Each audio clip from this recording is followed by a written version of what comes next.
Good evening, Mr. Teo Hean, Minister for Defence and Member of Parliament for Pasir Ris Punggol GRC, Dr. Ahmad Magad and Ms. Penny Low, Members of Parliament for Pasir Ris Punggol GRC, Mr. Wong Siu Hung, Director of Schools, distinguished guests, ladies and gentlemen. We are very honored to have you here with us on this momentous occasion celebrating Meridian Junior College's opening ceremony. Today marks a significant moment in the history of Meridian Junior College.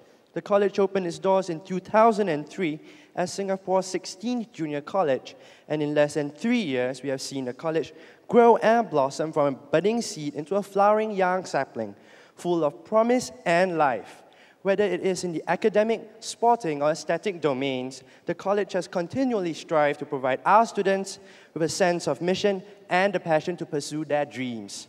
As our students, staff, and school leaders celebrate these efforts and look forward to the future, may I now invite our principal, Ms. Esther Lai, to give the opening address. Ms. Lai, please.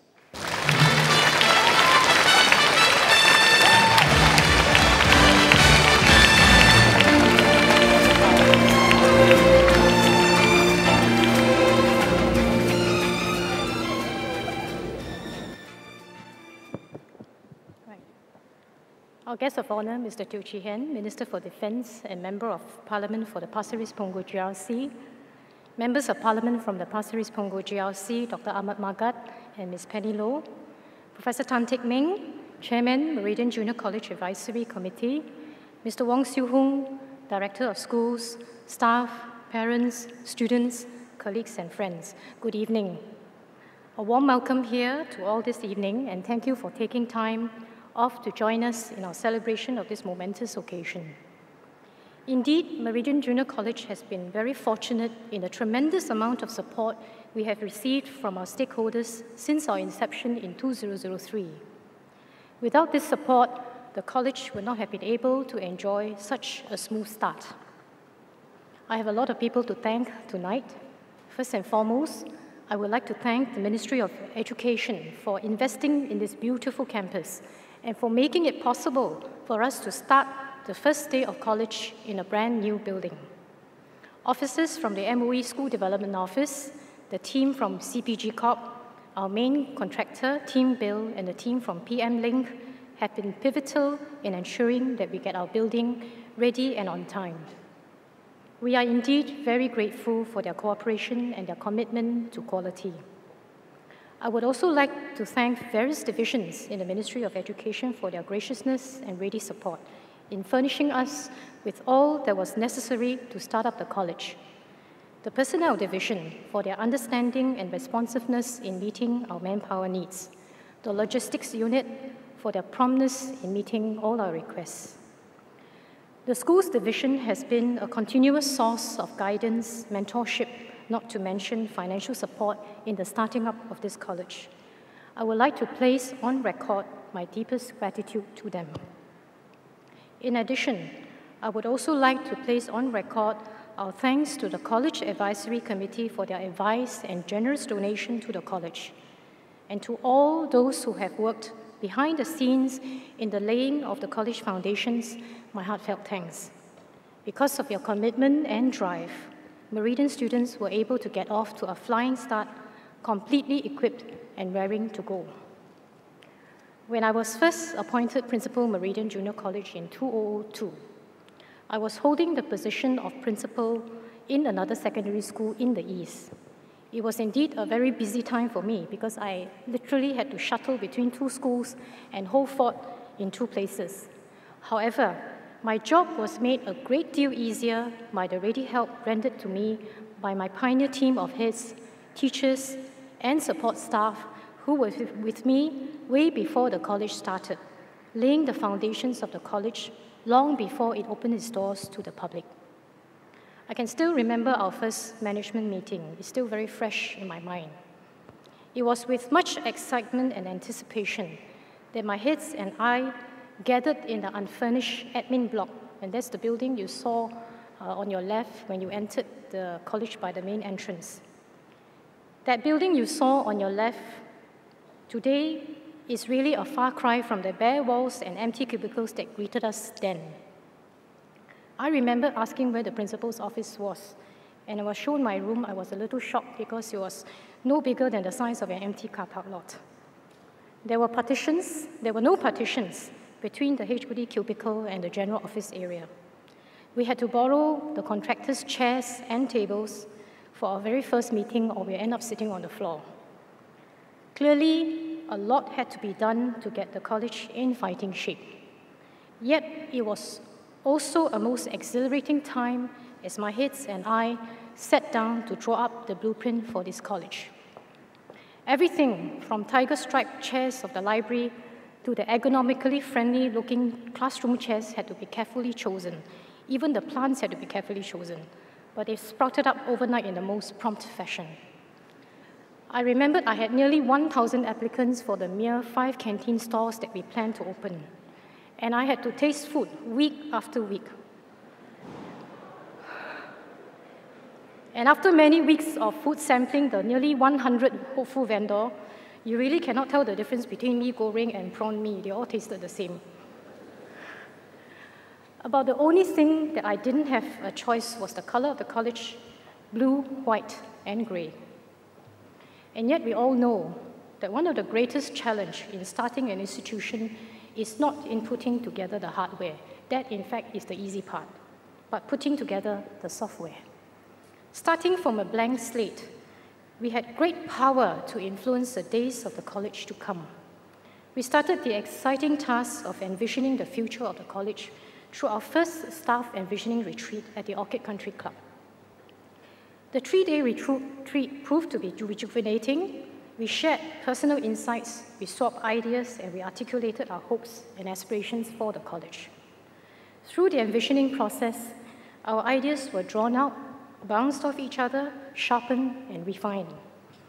Out of the melting pot arose a vision that we believed in: to be a leading institution, acclaimed for its academic distinction and richness of learning experiences in a culture of initiative and empowerment.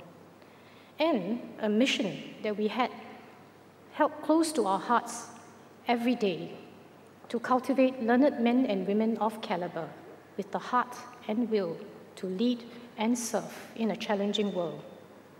To us, the wording of the vision and mission, important as they were not half as important as owning it and living by them each day. Guided by our vision and mission, we painted the very first brushstrokes on the blank canvas and started breathing life into it. We believe our students are torchbearers of the future and must be empowered with the responsibility to step forward and serve others. Each according to his own ability, every student able to make a difference to his own life and the lives of others.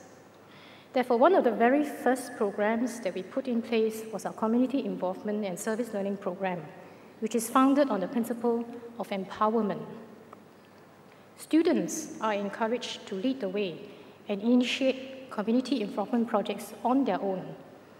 They are first given the skills to start their own projects, and then they are guided by a core group of teachers whose role is to mentor. One of the very first projects they started was the SARS Awareness Week, and this was followed very quickly by the Read and Reach in Harmony, which saw Meridian students helping children from Meridian Primary and Parkview Primary cultivate an interest in the reading of mother tongue books, as well as appreciate the cultural richness of multiracial Singapore.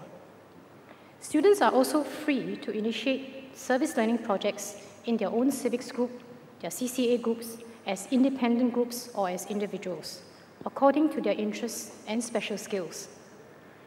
Our community outreach and community service projects has taken a life of its own. It has become a way to live and learn for our students.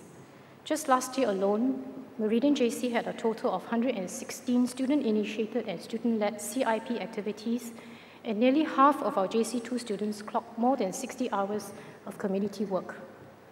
Our success is, however, not just measured by the hours our students have clocked, but really by the quality of action our students are willing and driven to take on their own as they are moved by what they see as needs around them. Just as our community development program is not just about organizing activities for our students, but about empowering and encouraging students to take action in order to make a difference. Our leadership development program is not just about putting together a training package. Encouraging young people to act, lead, and take charge is not just about creating more leadership courses, more training, and putting in more structures. We believe that it can only be effectively done by the simple act of acknowledging that they have a voice and listening to them. This will help them grow to become more thoughtful, articulate, and unafraid to take on challenges that await them in the world. Many of our CCA and other programs are run and managed by students with teachers playing the active role of a mentor. By believing that students have the ability to run and manage these activities and programs on their own, enables them to discover their talents. By listening to their suggestions and acting on these suggestions, galvanizes them to become more positive and active members of the college community. It has become, for us, a challenge in shifting our paradigm that as adults, we are not always right, and we do not always have the best solutions. For us, it is a continuous process of learning, especially learning how to play the role of active mentors, learning how much to let go, how much to let the students decide, and how much to decide on their behalf. In all this that we are doing for our students, an important part of the software is the staff. A college is, after all, as good as its people. And I'm most happy to say that we have a strong and closely knit teaching team at Meridian. We were very fortunate because we started the college at a time when the open posting system was introduced. This has given us the flexibility and ability to shape our team. It is a good team with a good mix of experienced and younger teachers. Everyone is quick on the outtake, and one of the hallmarks of Meridian staff is the generosity of spirit in sharing their expertise and resources and lessons with each other so that the whole team, regardless, becomes stronger. I remember the first time the staff came together. They came from different junior colleges, secondary schools, and institutions, and they were naturally curious and eager to explore their new environment, lay claim to their own little cubicles, and populate the staff room with their belongings. One of the tasks I had to deal with at that time as principal was how do you get different people from different backgrounds to bond quickly? Someone once told me that one of the best ways for people to bond is to give them a lot of money and then you send them off on a shopping spree. How true it would prove to be, because one of the first things I did was to give my teacher a lot of money, hundreds and thousands of dollars, and send them off to buy lots and lots of books for the library. Our teachers bonded very quickly on the very first book-buying trips to Kinokuniya, Borders, and various out-of-the-way places in Singapore.